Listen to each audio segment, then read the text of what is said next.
ఆంధ్ర తెలంగాణలో తక్కువ ఫీజులతో high quality results ఇస్తున్న ఏకైక సంస్థ తిరుమల్ ఐఏఎస్ ఇన్స్టిట్యూట్. తల్లిని ట్రాప్ చేశాడు, కూతుళ్లను కూడా మోసం చేశాడు. ఇది పోకిరి చేసిన పని కాదు, ఆకతాయి అంతకంటే కాదు. బడిలో పాఠాలు చెప్పే మాస్టర్ గారి అకృత్యం. ఇప్పుడు ఆ టీచర్తో కలిసి వారి గుండెలు గుబేలమంటున్నాయి. ఎందుకంటే అతనికి HIV ఉందని తేలింది. అసలు ఎక్కడ జరిగింది ఈ దారుణం? ఏంటి ఆ కథ?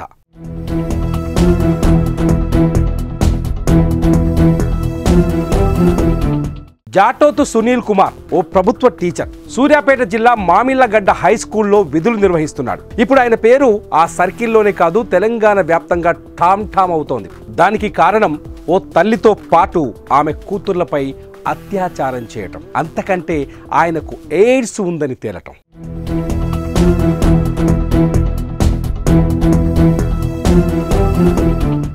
భార్యను కోల్పోయిన సునీల్ కుమార్కు సూర్యాపేట భగత్ సింగ్ నగర్కు చెందిన ఓ మహిళతో 2018లో పరిచయం ఏర్పడింది. భర్తకు దూరమైన ఆమెతో అప్పటి నుంచి వివాహేతర సంబంధం కొనసాగిస్తున్నాడు.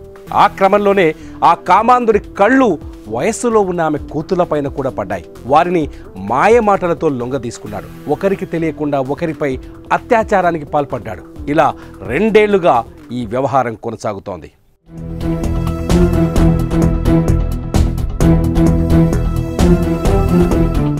ఇటీవల అనారోగ్యానికి గురైన సునీల్ కుమార్ రక్త పరీక్షలు చేయించుకోగా HIV పాజిటివ్గా తేలింది. దీంతో ఆ మహిళల్లో ఆందోళన మొదలైంది. ఇంతలోనే ఆమె కూతుర్లు వచ్చి తమపైన కూడా ఆ నీచుడు అత్యాచారం చేశాడని చెప్పడంతో గుండె ఆగినంత పైంది. అతడి అకృత్యాలపై ఆ మహిళ పోలీసులకు ఫిర్యాదు చేయగా పోలీసులు టీచర్పై పోక్సో కేసు నమోదు చేశారు.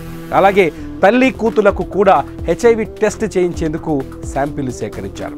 ఆ కామాంధుడు ఆ తల్లి చేసిన తప్పు ఆ ఇద్దరి కూతుళ్లకు శాపమైంది. ప్రస్తుతం ఈ ఇద్దరి వయసు 15 ఏళ్ళు 19 ఏళ్లే.